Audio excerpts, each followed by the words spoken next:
દર્શક મિત્રો, હું છું પરમાર અનિશા. તમે જોઈ રહ્યા છો લોક સામના ન્યૂઝ. તો જોઈએ આજના સમાચાર. લાઠીથી અમારા રિપોર્ટર ભાવિન સાકરિયા સાથે. લાઠી તાલુકાના ભુરખિયા ગામે ગ્રામ વિકાસના નાગરિકોને વધુ સારી અને સુલભ આરોગ્ય સેવાનો ઉપલબ્ધ થાય તે હેતુથી મહત્વપૂર્ણ વિકાસ કાર્યનો પ્રારંભ કરવામાં આવ્યો છે.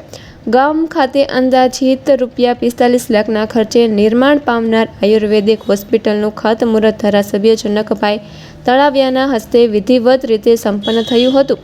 આયુર્વેદિક હોસ્પિટલના નિર્માણથી ભુરખિયા સહિત આસપાસના ગામોના લોકોને આયુર્વેદિક આધારિત સારવાર, આરોગ્ય માર્ગદર્શન અને વિવિધ આરોગ્યલક્ષી સેવાઓ પોતાના વિસ્તારમાં જ પ્રાપ્ત થઈ શકશે.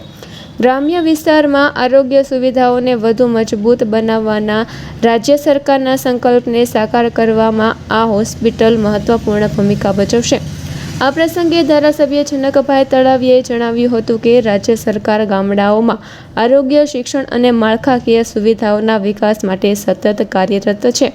ભુરખિયા ગામે આયુર્વેદિક હોસ્પિટલનું નિર્માણ પૂર્ણ થયા બાદ સ્થાનિક લોકોને ગુણવત્તાસભર આરોગ્ય સેવાઓનો લાભ મળશે તેમજ આયુર્વેદિક ઉપચાર પ્રત્યે પોતાના વધુ જાગૃતિ આવશે. લોકોમાં વધુ જાગૃતિ આવશે.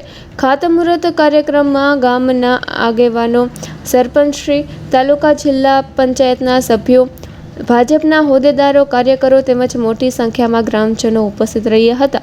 સૌએ આ વિકાસ કાર્ય માટે રાજ્ય સરકાર અને ધારાસભ્ય જનકભાઈ તળાવિયાનો આભાર વ્યક્ત કર્યો હતો.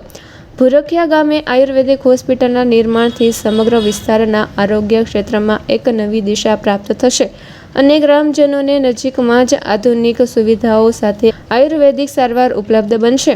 તો ફરી મળીશું એક નવા સમાચાર સાથે. ત્યાં સુધી જોતા રહો લોક સામના ન્યૂઝ.